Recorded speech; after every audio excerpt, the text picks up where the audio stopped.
Good morning ma'am. Good morning. चलिए, क्या पढ़ रहे थे हम लोग बताइए? बाल राम कथा पढ़ रहे थे ना? Yes ma'am.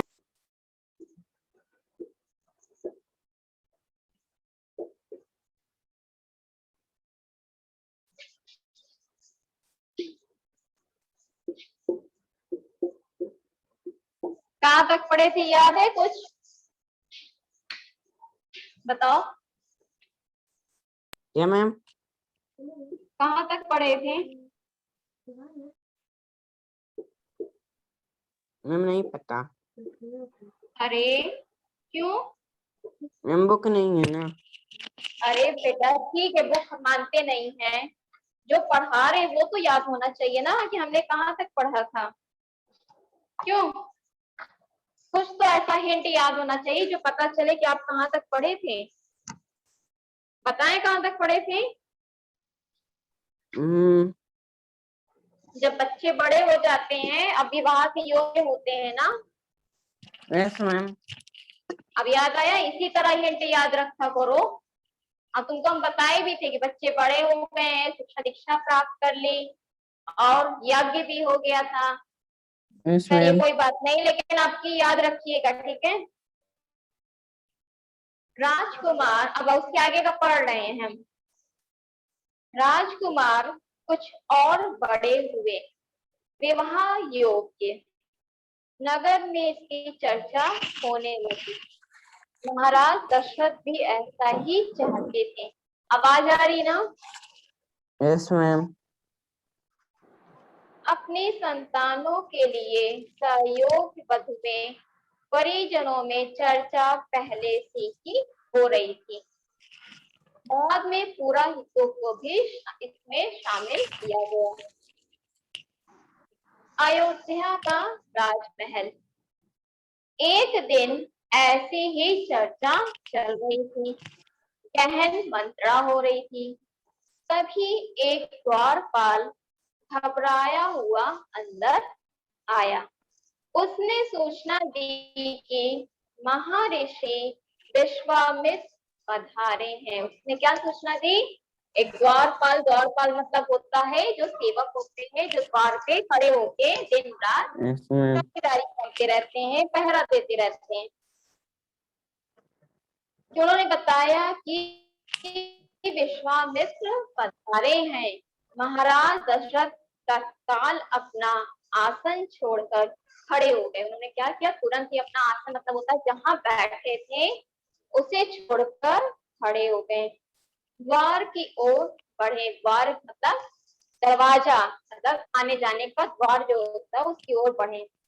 महर्षि की आगवानी करने। महर्षि की क्या आगवानी? मतलब उनको मतलब लेने के लिए, उनका स्वागत करने के लिए उन्हें लेकर दरबार में आए। फिर विश्वामित्र को लेकर दरबार में आए। विश्वामित्र को ऊंचा आसन दिया गया।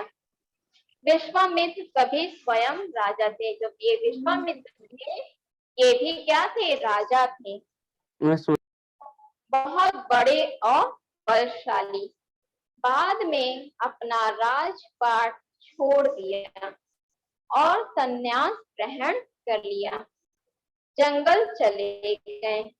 वहीं उन्होंने अपना आश्रम बनाया। उसे उन्होंने सिद्धा आश्रम नाम दिया। जो विश्वामित्र थे, जंगल में जा, पहले ये राजा हुआ करते थे, लेकिन कुछ समय बाद पश्चात इन्होंने उसे छोड़ दिया, राजा वाला छोड़ के ये संन्यास ग्रहण कर लिया। और संन्यास ग्रहण करके कहाँ चले गए? जंगल चले गए। और वहां जंगल में एक आश्रम बनाया। उस आश्रम का क्या नाम था? सिद्धा आश्रम नाम दिया। उस आश्रम का क्या नाम था? सिद्धा।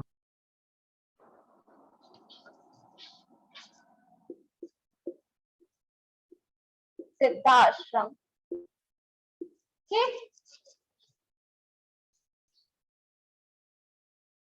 फिर उसके बाद महर्षि के स्वागत सत्कार के बाद दशरथ ने कहा, महर्षि आज्ञा दें, मैं आपकी क्या सेवा कर सकता हूँ। आप अपने मन की बात कहिए। जो राजा दशरथ रहते हैं वो बोलते हैं विश्वामित्र से, आपको क्या मदद चाहिए, आप बताइए, हम आपकी क्या मदद कर सकते हैं। कहिए, आज्ञा का पूरी पालन किया जाएगा पूरी तरीके से। राजन, राजन मीन्स होता है राजा। राजा, मैं जो मांगने जा रहा हूँ उसे देना आपके लिए कठिन होगा। विश्वामित्र कहते हैं, राजन, मैं आपसे जो मांगने जा रहा हूँ वो आपके लिए कठिन होगा। आप आज्ञा दीजिए महर्षि। दशरथ बोलते हैं, मैं उसे पूरा करने के लिए तत्पर हूँ, बिल्कुल नहीं हिचकूंगा। मैं सिद्धि के लिए एक यज्ञ कर रहा हूँ, अनुष्ठान लगभग पूरा हो गया है। मतलब ये कह रहे हैं कि मैं एक सिद्धि के लिए, कौन, विश्वामित्र कहते हैं कि मैं सिद्धि के लिए एक यज्ञ कर रहा हूँ और जो अनुष्ठान है वो क्या हो गया है, लगभग इस टाइम पूरा हो गया है। लेकिन जो दो राक्षस हैं वो उसमें बाधा डाल रहे हैं। कहते हैं कि मैं अनुष्ठान कर रहा हूँ, यज्ञ कर रहा हूँ, वो तो पूरा हो गया है, लेकिन उसमें जो दो राक्षस हैं वो बाधा डाल रहे हैं।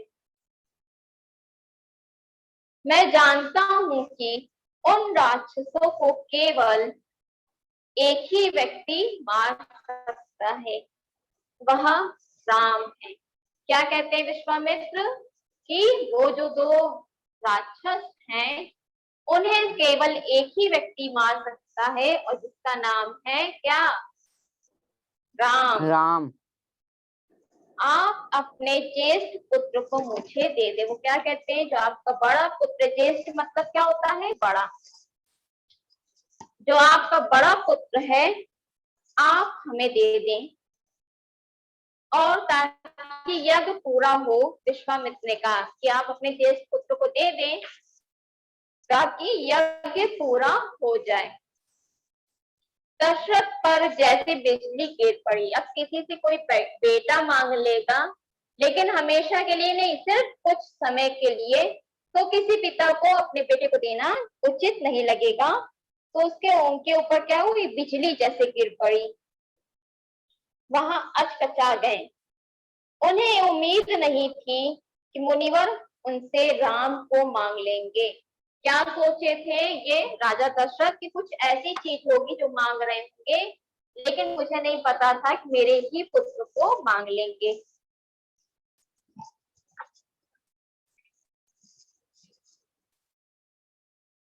उनके जो ज्येष्ठ पुत्र थे ये बताए थे, उनके सबसे प्रिय थे, किसके, राजा दशरथ के। राम जो थे बहुत ही प्रिय थे। चिंता में पड़ गए। विश्वामित्र दशरथ की दुविधा समझ रहे थे। जो विश्वामित्र थे वो समझ रहे थे कि दशरथ को देना नहीं चाह रहे। उन्होंने कहा, मैं राम को केवल कुछ दिनों के लिए मांग रहा हूँ। क्या कहते हैं कि मैं राम को केवल कुछ दिनों के लिए ही मांग रहा हूँ। यज्ञ 10 दिन में संपन्न हो जाएगा। वो क्या कहते हैं, जो ये यज्ञ है वो 10 दिन में संपन्न हो जाएगा।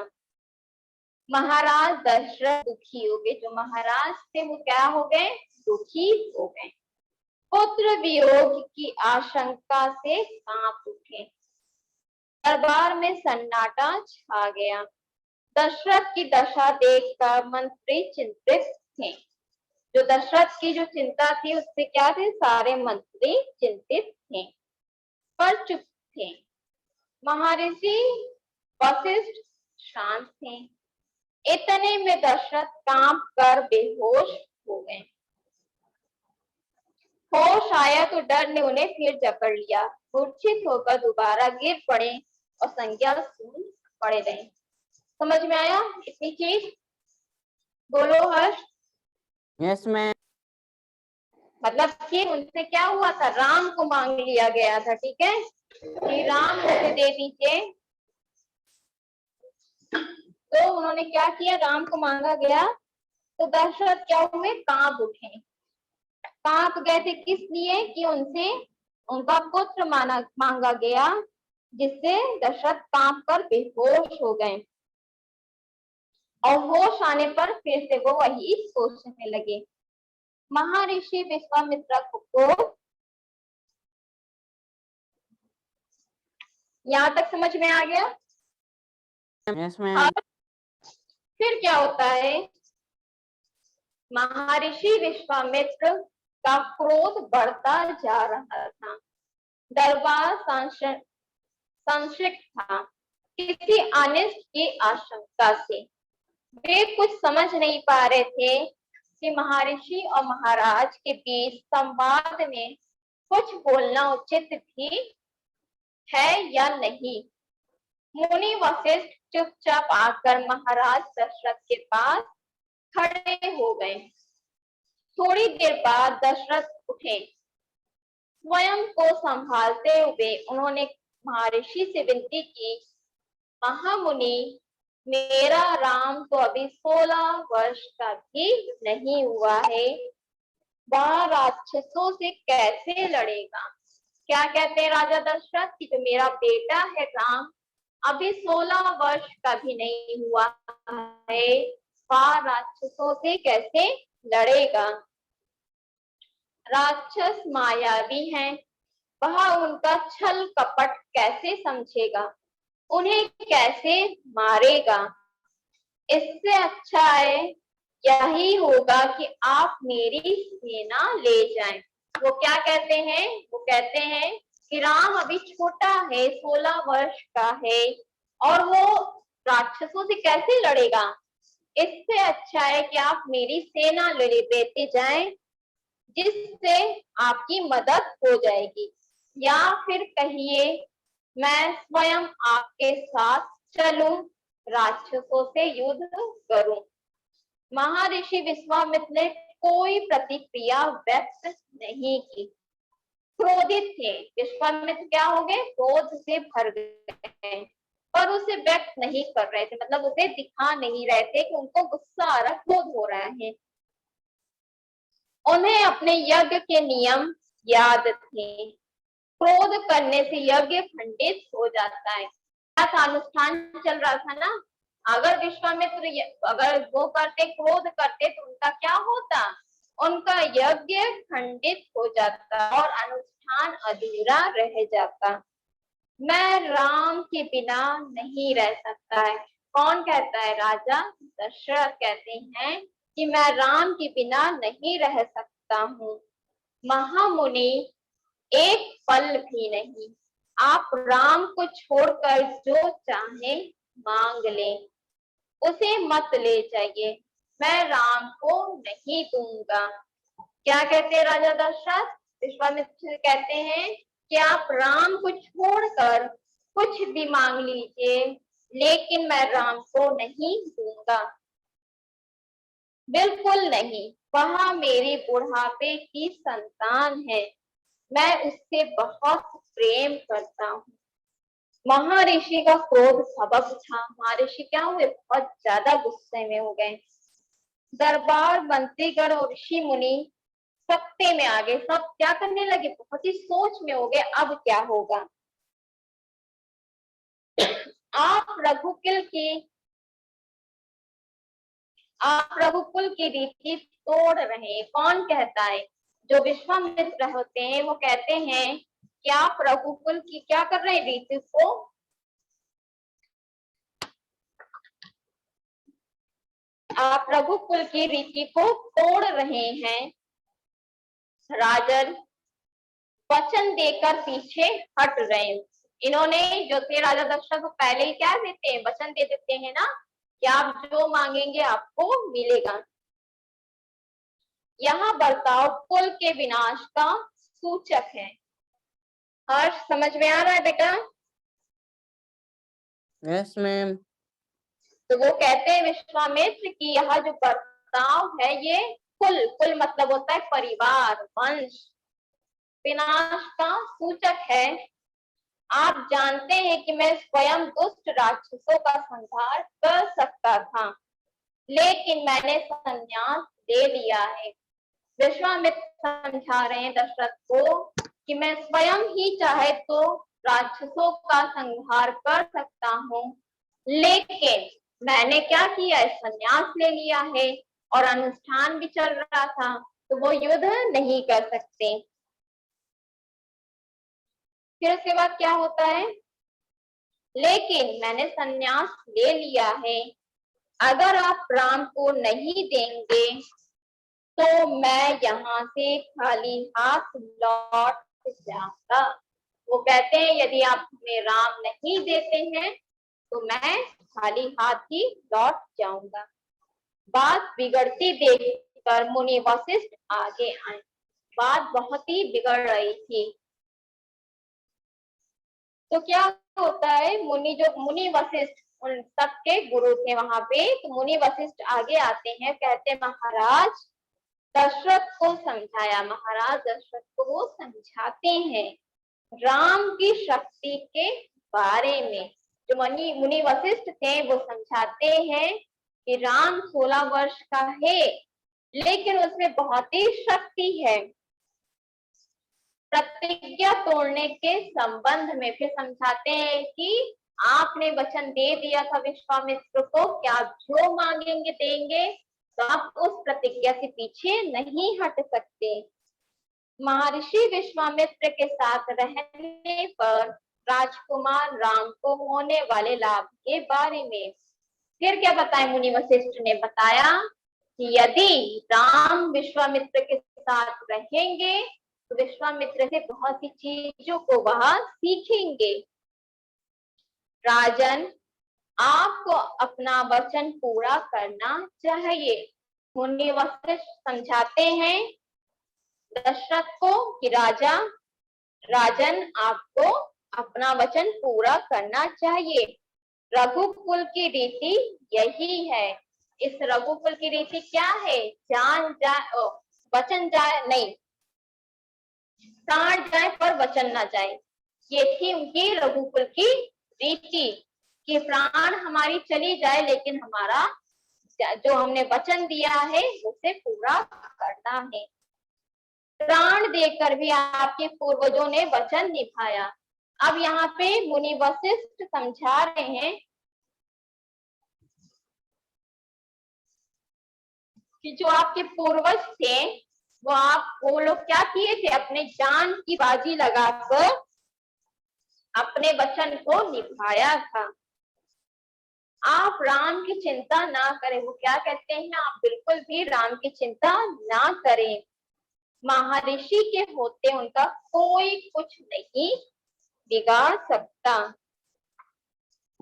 महाराज दशरथ की चिंता कुछ कम हुई। अब राजा दशरथ थोड़ा सोचने लगे, तो उनकी जो चिंता थी वो थोड़ी कम हो गई, पर अब भी मन खिन्न था। पुत्र बिछोह का दुख सभी तर्कों पर भारी पड़ रहा था। गुरु वशिष्ठ ने कहा, महाराज महर्षि विश्वामित्र सिद्ध पुरुष हैं, तपस्वी हैं, अनेक गुप्त विद्याओं के जानकार हैं। वह कुछ सोचकर ही यहाँ आए। राम उनसे अनेक नई विद्याएं सीख सकेंगे। आप राम को महर्षि विश्वामित्र के साथ जाने दें। राम को उन्हें सौंप दें। दशरथ ने मुनि वशिष्ठ की बात समझ गए हर्ष यहाँ तक? Yes ma'am. समझ में आ रहा है ना, क्लियर है ना सब कुछ? कहीं पे भी डाउट यस होगा तो मैम। पूछ लेना, ठीक है? कहीं पे भी ना समझ में आ रहा होगा कोई चीज तो पूछ लेना। दशरथ ने मुनि वशिष्ठ की बात दुखी मन से स्वीकार कर ली। मुनि वशिष्ठ ने उनको समझाया था कि ऐसे ऐसे करो, उन्हें लाभ बताया, तो राजा दशरथ उस टाइम क्या करते, उनकी बात को दुखी मन से अपना लेते हैं। लेकिन वह राम को अकेले नहीं भेजना चाहते थे, लेकिन वह राम को अकेले नहीं भेजना चाहते थे। उन्होंने विश्वामित्र से आग्रह किया, कहा कि वे राम के साथ उनके छोटे भाई लक्ष्मण को भी ले जाएं। वो क्या कहते हैं कि राम तो जाएगा ही, लेकिन उसके साथ उसका छोटा भाई लक्ष्मण को भी मेरी विनती है कि आप ले जाइए। महर्षि विश्वामित्र ने महाराज दशरथ का यह आग्रह स्वीकार कर लिया।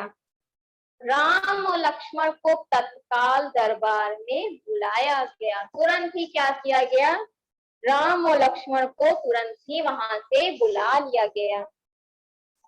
महाराज दशरथ ने उन्हें अपने निर्णय की सूचना दी। राम और लक्ष्मण को दरबार में बुलाया गया। फिर राजा दशरथ ने जो भी बातचीत हुई थी सब बताते हैं और सूचना देते हैं कि आप दोनों महर्षि विश्वामित्र के साथ जा रहे हैं। दोनों भाइयों ने उसके हर्ष स्वीकार कर लिया। दोनों भाइयों ने क्या किया, खुशी खुशी उन्हें स्वीकार कर लिया, सिर झुकाकर आदर सहित। इसकी सूचना माता कौशल्या को दी गई। अब ये जो सूचना थी, अब माता को भी पता न था, तो माता कौशल्या को दी गई। बताया गया कि राम और लक्ष्मण वन जा रहे हैं। क्या बताया जाता है कि राम लक्ष्मण जो है वो कहाँ जा रहे हैं, वो वन मतलब जंगल जा रहे हैं। महर्षि विश्वामित्र के साथ नितांत गंभीर माहौल से सौसित वचन हुआ। शंख ध्वनि हुई, नगाड़े बजे। महाराज दशरथ ने भावुक होकर दोनों पुत्रों का मस्तक चूम कर उन्हें महर्षि को सौंप दिया।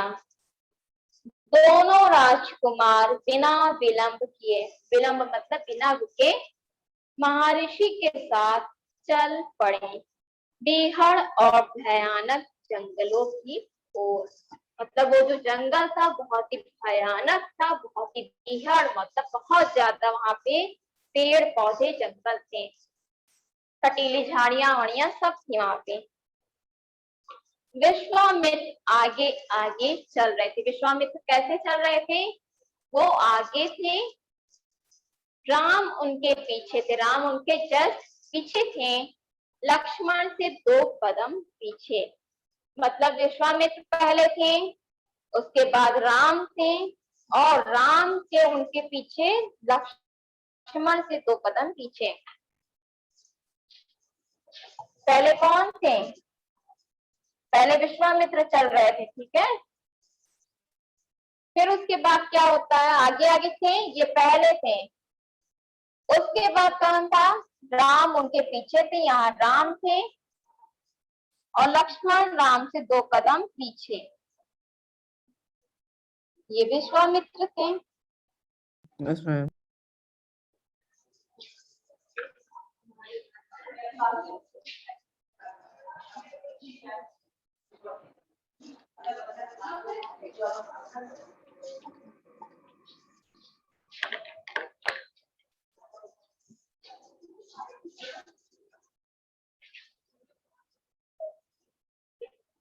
विश्वामित्र थे पहले,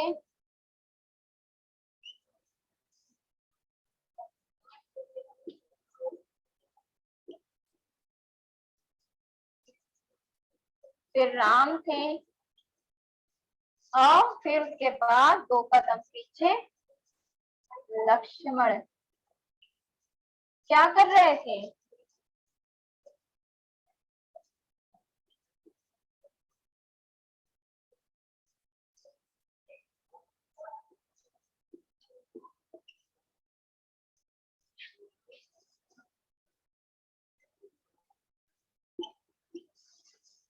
ठीक चल रहे थे। क्लियर है। फिर उसके बाद क्या होता है,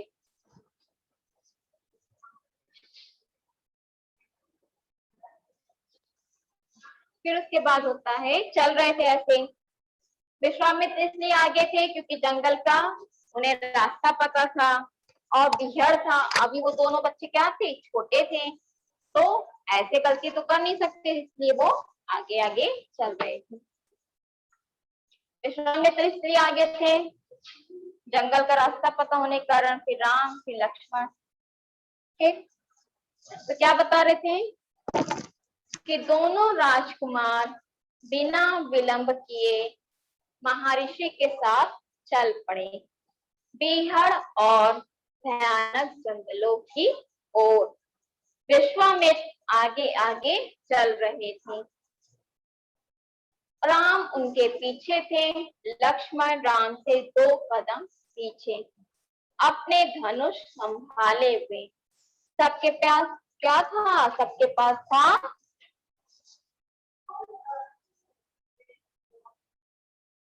धनुष था। ठीक, धनुष लेके चल रहे थे, पीठ पर तुरीर बांधे, कमर में तलवारें लटकाए। और क्या लिए था उन्होंने, और था तलवार। इतनी चीजें लेकर ये क्या कर रहे थे, चल रहे थे। ठीक है, तलवार भी थी।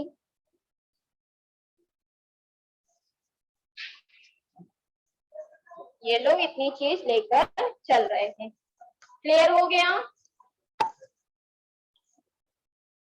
ठीक, तो यहाँ पे यही चीज बताया जा रहा है। क्या बताया जा रहा है कि राजा क्या, बड़े बच्चे बड़े हो जाते हैं, शिक्षा दीक्षा जब प्राप्त कर लेते हैं, जब बड़े होते हैं उनको लगता है विवाह योग हो गए हैं, तो तभी बातचीत होती रहती है कि अब विवाह योग हो गए, इनकी शादी करवानी चाहिए। तभी विश्वामित्र वहां पर आकर पधारते हैं और दशरथ से कहते हैं कि मुझे आपसे कुछ चाहिए। तो दशरथ पहले ही कह देते हैं आप जो मांगेंगे वो आपको मिलेगा। ठीक है, उन्हें नहीं पता था कि विश्वामित्र उनसे क्या मांगते, लेकिन उन्होंने पहले ही वचन दे दिया था कि आप जो मांगेंगे आपको मिलेगा। तो विश्वामित्र क्या मांग लेते हैं, राम को, कि मैं अनुष्ठान कर रहा, एक यज्ञ कर रहा हूँ, मुझे उसमें आपका बेटा राम चाहिए, जो 2 राक्षसों से उनको लड़ना है। तो राजा दशरथ उस टाइम अचंभित हो जाते हैं, भयभीत हो जाते हैं कि मेरे बेटे ने मांगा है। फिर कहते हैं कि आप राम को चाहे छोड़कर कुछ भी मांग लीजिए, आपको मिल जाएगा। लेकिन क्या होता है, वो क्रोधित हो जाते, लेकिन अपने क्रोध को प्रकट नहीं करते, इसलिए कि उन्हें अनुष्ठान मतलब यज्ञ कर रहे थे, तो उसमें क्रोधित नहीं होना चाहिए। तो मुनि वशिष्ठ राजा दशरथ को समझाते हैं कि आप अगर राम को दे देंगे तो आपको ये लाभ होगा, आपका वचन रहेगा। और इसी तरह फिर दुखी मन से वो हाँ कह देते हैं, और लेकिन विश्वामित्र से कहते हैं कि मेरा बड़ा बेटा जाएगा, लेकिन उसके साथ उसका छोटा पुत्र ही राम के साथ जाएगा, लक्ष्मण। ठीक, दोनों बच्चे क्या होते, राम और लक्ष्मण बहुत ही खुशी खुशी तैयार हो जाते हैं और चलने के लिए तुरंत ही बिना अवरोध किए, बिना विलंब किए निकल जाते। किसके साथ, राजा विश्वामित्र के साथ। ठीक, और विश्वामित्र उन्हें लेके वही जंगल और बिछड़ उसमें चला जाता है। तो यहाँ रही आपकी, अब यहाँ तक कि आपका ये चैप्टर 1 कंप्लीट हो गया है। ठीक है, इसका शब्दार्थ देखो पीछे दिया हुआ है, शब्दार्थ लिख लेना। फर्स्ट चैप्टर आपका कंप्लीट हो गया, क्वेश्चन आंसर हम करवा देंगे नेक्स्ट टर्न पे जब मेरी क्लास हो। ठीक है, चलिए, थैंक यू क्लास।